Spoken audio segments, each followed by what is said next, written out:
చిన్నన్నయ్య నిమ్మితో నువ్వు ఈ ఇంటర్వ్యూలో పాస్ అయ్యావా లేదా అనేది మా స్టాఫ్ మెంబర్స్ తర్వాత నేను కాంటాక్ట్ అయ్యి నీకు ఇన్ఫార్మ్ చేస్తారు అని చెప్తాడు. అప్పుడే అక్కడికి పెద్దన్నయ్య వస్తాడు. నిమ్మిని చూడగానే తనతో ఫ్లర్ట్ చేయడం స్టార్ట్ చేస్తాడు. తర్వాత చిన్నన్నయ్యతో మన ముగ్గురం కలిసి లంచ్ చేద్దామా అని అడుగుతాడు. అప్పుడు చిన్నన్నయ్య నాకు కొంచెం వర్క్ ఉంది అని అంటాడు. అప్పుడు పెద్దన్నయ్య ఆల్రెడీ లంచ్ టైం అయిపోయింది కదా, వర్క్ ఏమన్నా ఉంటే తర్వాత చేసుకుంది కానీ అని చెప్పి వాళ్ళిద్దరిని రెస్టారెంట్కి తీసుకెళ్తాడు. కానీ కరెక్ట్గా రెస్టారెంట్ దగ్గరికి వెళ్ళేసరికి పెద్దన్నయ్యకి ఫోన్ వస్తుంది. దాంతో పెద్దన్నయ్య మీరిద్దరూ లంచ్ చేస్తూ ఉండండి, నేను ఒక 10 minutesలో వచ్చి జాయిన్ అవుతాను అని చెప్పి ఫోన్ కాల్ అటెండ్ చేయడానికి వెళ్తాడు. అదే రెస్టారెంట్కి పెద్దదిన వాళ్ళ ఫ్రెండ్స్ కూడా వస్తారు.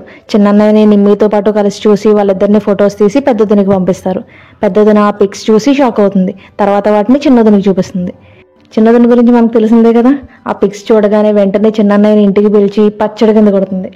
పెద్దది ఇదంతా చూస్తూ హ్యాపీగా సినిమా చూస్తున్నట్టుగా ఎంజాయ్ చేస్తూ ఉంటుంది. ఫాసాయి విక్కీ గురించి ఆలోచిస్తూ చాలా సాడ్గా ఉంటుంది. అప్పుడే ఆంటీ అక్కడికి వస్తుంది. ఫాసాయిని మీరు ఏం డిసైడ్ అయ్యారు అని అడుగుతుంది. అప్పుడు ఫాసాయి మేము డైవర్స్ తీసుకోవాలి అని అనుకుంటున్నాం అని చెప్తుంది. అప్పుడు ఆంటీ ఫాసాయిని నీ ఇష్ట ప్రకారమే నువ్వు డైవర్స్ తీసుకోవాలి అని అనుకుంటున్నావా, నిజం చెప్పు అని అడుగుతుంది. ఫాసాయి ఏం మాట్లాడదు. దేవ్ విక్కీకి నైట్ తనని చూసుకున్నది నిషా కాదు ఫాసాయి అని చెప్తాడు. అంతేకాకుండా విక్కీకి ఎన్న అవుతుందేమోనని చెప్పి ఫాసాయి ఎంత బాధపడింది అనేది, ఇంకా మామ్ అండ్ ఫాసాయి కలిసి బిగ్ థాయ్ డాన్స్ రిచువల్ పర్ఫామ్ చేస్తామో అని మొక్కుకున్న విషయం కూడా విక్కీకి చెప్తాడు. దాంతో విక్కీ ఫాసాయిని మిస్అండర్స్టాండ్ చేసుకున్నందుకు చాలా ఫీల్ అవుతాడు. ఫాసాయి బయట కూర్చొని విక్కీ గురించి ఆలోచిస్తూ ఉంటుంది. కానీ తర్వాత ఆ క్రేజీ పోలీస్ మ్యాన్ని నేను అసలు ఎప్పుడూ లవ్ చేయలేదు అని చెప్పి తనకు తానే సర్ది చెప్పుకుంటూ ఉంటుంది. ఇదంతా పీమన్ కూడా గమనిస్తూ ఉంటాడు. ఫాసాయి ఇంకా విక్కీనే లవ్ చేస్తూ ఉంది, ఇలాంటి టైంలో నేను తనకు ప్రపోజ్ చేయడం కరెక్ట్ కాదు అని అనుకుంటాడు. విక్కీని మీట్ అవ్వడానికి వాళ్ళ కమాండర్ వస్తారు.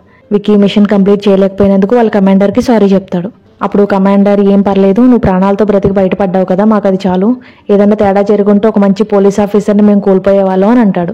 అప్పుడే అక్కడికి వేరే ఆఫీసర్ వచ్చి విక్కీతో మీరు కనెక్ట్ చేసిన ట్రాకర్ ఇంకా వర్క్ చేస్తోంది, కాకపోతే ఆ ఇన్సిడెంట్ జరిగినప్పటి నుంచి సియాలి ఎక్కడికి వెళ్ళట్లేదు, డైరెక్ట్గా ఇంటి దగ్గర నుంచి క్లబ్కి వెళ్ళి మళ్ళీ ఇంటికి తిరిగి వెళ్ళిపోతున్నాడు తప్ప ఎక్కడికి వెళ్ళట్లేదు అని చెప్తాడు. అప్పుడు విక్కీ కానీ సియాలి అంత తేలిగ్గా సైలెంట్గా ఉండే టైప్ అయితే కాదు, ఖచ్చితంగా వేరే ఏదో డీల్ ప్లాన్ చేస్తూనే ఉండుంటాడు అని అంటాడు. అప్పుడు కమాండర్ ఏదేమైనా సరే అదంతా మేము చూసుకుంటాం, నువ్వు రెస్ట్ తీసుకో, కంప్లీట్గా నువ్వు ఓకే అని అనుకున్న తర్వాతే మళ్ళీ వచ్చి జాయిన్ అవ్వు, ఈలోపు ఏదైనా అవసరం అయితే నేనే మీకు ఇన్ఫార్మ్ చేస్తాను అని చెప్తాడు. కొన్ని రోజులకి విక్కీ పూర్తిగా క్యూర్ అయ్యి డిశ్చార్జ్ అయ్యి ఇంటికి వచ్చేస్తాడు. తర్వాత మామ్తో నేను ఫాసాయిని తీసుకురావడానికి విలేజ్కి వెళ్ళాలి అని అనుకుంటున్నాను అని చెప్తాడు. మామ్ కూడా సరే అంటుంది. దేవ్ కూడా విక్కీకే సపోర్ట్ చేస్తాడు. నేను తను జాగ్రత్తగా తీసుకొస్తాను అని చెప్పి మామ్తో చెప్తాడు. అప్పుడే అక్కడికి డాడ్ వస్తాడు. మీరిద్దరే ఎక్కడికి వెళ్ళడానికి నేను అస్సలు ఒప్పుకోను, అయినా ఇప్పుడు ఆ ఫాసాయికి మనకి ఎటువంటి సంబంధం లేదు, మీరు తను ఎందుకు ఇక్కడ తీసుకురావాలి అని అనుకుంటున్నారు అని చెప్పి తిడుతూ ఉంటాడు. అప్పుడు మేమిద్దరం కలిసి రిచువల్ పర్ఫామ్ చేస్తాము అని మొక్కుకున్న విషయం మీకు తెలుసు కదా, సో ఫాసాయిని ఇక్కడ తీసుకురాకుండా మేము రిచువల్ ఎలా పర్ఫామ్ చేస్తామని అంటుంది. తర్వాత విక్కీ అండ్ దేవ్తో నేను మీకు పర్మిషన్ ఇస్తున్నాను, మీరిద్దరు వెళ్ళి ఫాసాయిని తిరిగి తీసుకురండి అని చెప్తుంది. కానీ డాడీ మాత్రం అస్సలు ఒప్పుకోడు. మీరిద్దరు ఎక్కడికి వెళ్ళడానికి వీల్లేదు అని చెప్పి గట్టిగా అరుస్తూ ఉంటాడు. అయినా సరే విక్కీ దేవ్ ఆ మాటలేం పట్టించుకోకుండా అక్కడి నుంచి వెళ్ళిపోతారు. డాడ్ ఎంతలా అరిసినా సరే మామ్ సీరియస్గా చూడగానే సైలెంట్ అయిపోతాడు. డాడ్ నిషాకి కాల్ చేసి విక్కీ విలేజ్కి వెళ్తున్నాడు, నువ్వు కూడా వెంటనే వెళ్ళు అని చెప్తాడు. దాంతో నిషా వెంటనే తన లగేజ్ మొత్తం ప్యాక్ చేసుకుని ఫాసాయి వాళ్ళ విలేజ్కి వెళ్తుంది. వెళ్ళడమే డైరెక్ట్గా ప్యాడ్లో కాలేస్తుంది. కాలు పెట్టిందే కాకుండా అసలు అది ఏంటో చూద్దాం అని చెప్పి చేత్తో తీసుకుని మరీ స్మెల్ చూస్తుంది. తీరా అది ఏంటో తెలిసాక ఏడవడం మొదలు పెడుతుంది. మాయ అండ్ ఫాసాయి వాళ్ళ పొలానికి బయలుదేరుతూ ఉంటారు. అనుకోకుండా మాయ కాలుజారి కింద పడిపోతాడు. అప్పుడు ఫాసాయి తను పైకి లేపడానికి ట్రై చేస్తూ ఉంటుంది. అప్పుడే అక్కడికి విక్కీ వస్తాడు. మాయకి హెల్ప్ చేస్తూ ఉంటాడు. కానీ ఫాసాయి మాత్రం నీ హెల్ప్ ఏం మాకు అక్కర్లేదు అని చెప్తుంది. విక్కీ ఫాసాయికి సారీ చెప్తూ ఉంటాడు. కానీ ఫాసాయి మాత్రం అదేం వినిపించుకోకుండా విక్కీ మీద కోపడుతూ ఉంటుంది. వీళ్ళిద్దరూ ఇలా ఆర్గ్యూ చేసుకుంటూ మధ్యలో మాయని మాత్రం అస్తమాను పైకి లేపి మళ్ళీ కింద పడేస్తూ ఉంటారు. దాంతో మాయకి కోపం వచ్చి ముందు మీరిద్దరు గొడవపడ్డం ఆపుతారా అని గట్టిగా అరుస్తాడు. తర్వాత మాయ వాళ్ళతో నేను స్నానం చేసి వస్తాను, ఈ లోపు మీరు మీ ఇద్దరి మధ్య ఉన్న మిస్అండర్స్టాండింగ్స్ని క్లియర్ చేసుకోవడానికి ట్రై చేయండి అని చెప్పి అక్కడి నుంచి వెళ్ళిపోతాడు. విక్కీ ఫాసాయితో మామ్ నుండి బ్యాంకాక్ తిరిగి తీసుకురమ్మని చెప్పింది అని చెప్పి రమ్మని రిక్వెస్ట్ చేస్తూ ఉంటాడు. కానీ ఫాసాయి మాత్రం నీకు ఎన్నిసార్లు చెప్పాలి, ఒకసారి చెప్తే అర్థం కాదా, నేను రాను అని చెప్పాను కదా అని చెప్పి అక్కడి నుంచి వెళ్ళిపోతుంది. దేవ్ ఒక చిన్నపిల్లడు హెల్ప్ తీసుకుని దియా వాళ్ళ ఇంటి అడ్రస్ కనుక్కొని అక్కడికి వెళ్తాడు. దేవుని చూడగానే దియా కూడా చాలా హ్యాపీగా ఫీల్ అవుతుంది. ఫాసాయి అండ్ మాయ స్కూటీ మీద వాళ్ళ పొలానికి వెళ్తూ ఉంటారు. విక్కీ కారులో వాళ్ళనే ఫాలో చేస్తూ ఉంటాడు. సడన్ గా ఫాసాయి వాళ్ళ స్కూటీ పెట్రోల్ అయిపోయి ఆగిపోతుంది. దాంతో మాయ అటువైపు వెళ్తాను ఇంకో పర్సన్ని లిఫ్ట్ అడిగి నేను ఇప్పుడే వెళ్ళి పెట్రోల్ తీసుకొస్తాను అని చెప్పి అక్కడి నుంచి వెళ్ళిపోతాడు. విక్కీ ఫాసాయితో మాయ వచ్చే వరకు ఇక్కడ నుంచి వెయిట్ చేయడం ఎందుకు, నేను లిఫ్ట్ ఇస్తాను, మనం వెళ్దాం పదా అని అంటాడు. కానీ ఫాసాయి మాత్రం అసలు ఒప్పుకోదు. మాయ వాళ్ళు వెళ్తూ ఉండగా వాళ్ళకి దారిలో నిషా కనిపిస్తుంది. నిషా తను ఎక్కడ గుర్తుపడుతుందా అని మాయ తన ఫేస్ అంతా కవర్ చేసుకుంటూ ఉంటాడు. నిషా వాళ్ళని ఫాసాయి వాళ్ళ ఇంటి అడ్రస్ అడుగుతుంది. మాయ కావాలనే తనకి రాంగ్ అడ్రస్ చెప్తాడు. నిషా చాలా కష్టం మీద పడుతూ లేస్తూ తన లగేజ్ అంతా తీసుకుని మాయ చెప్పిన డైరెక్షన్లోనే వెళ్తూ ఉంటుంది. మాయ కూడా స్కూటీ దిగి నిషాని ఫాలో చేస్తూ ఉంటాడు.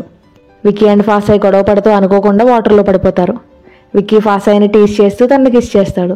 దాంతో ఫాసాయ్ కోపం వచ్చి గట్టిగా విక్కీ నోస్ మీద ఒక పంచ్ ఇచ్చి అక్కడి నుంచి వెళ్ళిపోతుంది. విక్కీ డ్రెస్ తడిచిపోవడంతో ఫాసాయ్ తనకి మాయ డ్రెస్ చేస్తుంది. అప్పుడు విక్కీ ఫాసాయ్తో నువ్వు నాతో పాటు బ్యాంకాక్ వచ్చాయి, నేను నిన్ను బాగా చూసుకుంటాను, లైఫ్ లాంగ్ ప్రొటెక్ట్ చేస్తాను, ప్లీజ్ నాతో వచ్చాయి అని అంటూ ఉంటాడు. కరెక్ట్గా అదే టైంకి ఎంతసేపటికి పొలం దగ్గరికి రాకపోవడంతో అంకుల్ అసలు ఏం జరిగిందో చూద్దామని చెప్పి ఇంటికి వస్తాడు. విక్కీని చూసి దొంగేమో అని అనుకుని తనని కొడుతూ ఉంటాడు. కానీ తన దొంగ కాదు విక్కీ అని తెలిసాక ఇంకా కోపం వచ్చి నువ్వు మళ్ళీ మా ఇంటికి ఎందుకు వచ్చావు అని చెప్పి ఇంకా కొడుతూ ఉంటాడు. తర్వాత విక్కీ అంకుల్తో ప్లీజ్ మావయ్య ఫాసాయ్ని నాతో పాటు పంపించండి, నేను మీకు మాటిస్తున్నాను, నేను ఫాసాయ్ని జాగ్రత్తగా చూసుకుంటాను అని చెప్తాడు. కానీ అంకుల్ మాత్రం అస్సలు ఒప్పుకోడు.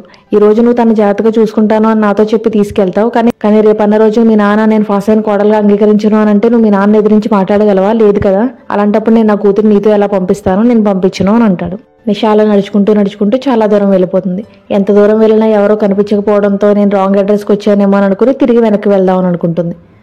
అప్పుడే మాయ ఒక రబ్బర్ పాముని నిషా మీదకి విసురుతాడు. ఆ పాముని చూడగానే నిషా భయపడి ఇందాక జస్ట్ కాలు మాత్రమే ప్యాడ్లో పెట్టింది కదా, ఇప్పుడు డైరెక్ట్గా వెళ్ళి అందులో పడిపోతుంది. అప్పుడే అటువైపు నుంచి సియా కాంగ్ అండ్ తన అసిస్టెంట్ కాంగ్ వెళ్తూ ఉంటారు. నిషాని చూసి అమ్మాయి ఎవరో వెనక నుంచి ఇంత అందంగా ఉంది, తన ఫేస్ ఇంకెంత బ్యూటిఫుల్ గా ఉంటుందో అని చెప్పి నిషా వైపు వస్తూ ఉంటారు. అప్పుడు నిషా సడన్ గా ఒక్కసారి వెనక్కి తిరిగి చూస్తుంది. నిషాని చూడగానే వాళ్ళు గోస్ట్ ఏమో అని అనుకుని గట్టిగట్టిగా అరుస్తూ అక్కడి నుంచి పారిపోతారు. విక్కీ అంకుల్ని ఇంప్రెస్ చేయడం కోసం పొలంలో పనిచేస్తూ ఉంటాడు. నిమ్మి ఆఫీస్కి వస్తుంది. నిమ్మిని చూసి చిన్నన్నయ్య నువ్వు ఇక్కడ ఏం చేస్తున్నావు అని అడుగుతాడు. అప్పుడు యాక్చువల్లీ నిమ్మిని పెద్దన్నయ్య చిన్నన్నయ్య వాళ్ళ సెక్రటరీ కింద అపాయింట్ చేసి ఉంటాడు.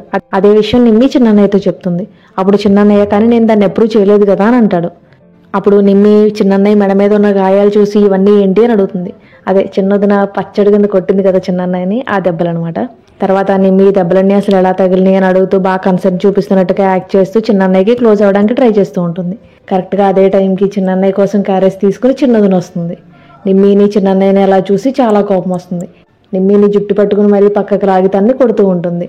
చిన్నన్నయ్య మధ్యలో ఆపడానికి ట్రై చేస్తాడు, కానీ చిన్నదిన చిన్నన్నయ్యని కూడా కొడుతుంది. ఆఫీసులో ఉండే మిగిలిన ఎంప్లాయీస్ కూడా వాళ్ళలా గొడవ పడ్డం చూస్తారు. కట్ చేస్తే డాడ్ చిన్నోదిని తిడుతూ ఉంటాడు. నా కొడుకు గురించి నాకు బాగా తెలుసు, తను ఎప్పుడు ఎవరితోనూ మిస్బిహేవ్ చేయలేదు, ఇదంతా నీ మిస్అండర్స్టాండింగ్ అంతే, అంతకుమించి ఏం కాదు, ఇంకోసారి ఎప్పుడైనా ఇలా ఆఫీస్కి వచ్చి ఏదైనా ఇష్యూ చేసేవని తెలిస్తే నేను అసలు ఊరుకోను అని అంటాడు. ఈ రోజంతా అలా పొలంలో పనిచేసి చాలా టైర్డ్ అయిపోతాడు. ఇంటికి వచ్చాక ఫాసాయ్ని కాసేపు మసాజ్ చేయమంటాడు. అప్పుడు అంకుల్ తన స్టైల్లో విక్కీకి మసాజ్ చేయడం స్టార్ట్ చేస్తాడు. దాంతో విక్కీ భయపడి నేను జస్ట్ జోక్ చేశాను అంతే, నాకు మసాజ్ ఏం అవసరం లేదు అని చెప్పి అక్కడి నుంచి వెళ్ళిపోతాడు. విక్కీని అలా టీస్ చేసి అంకుల్ చాలా హ్యాపీగా ఫీల్ అవుతూ ఉంటాడు. సియా కాంగ్ నిషాన్ తీసుకుని ఫాసాయ్ వాళ్ళ ఇంటికి వస్తాడు.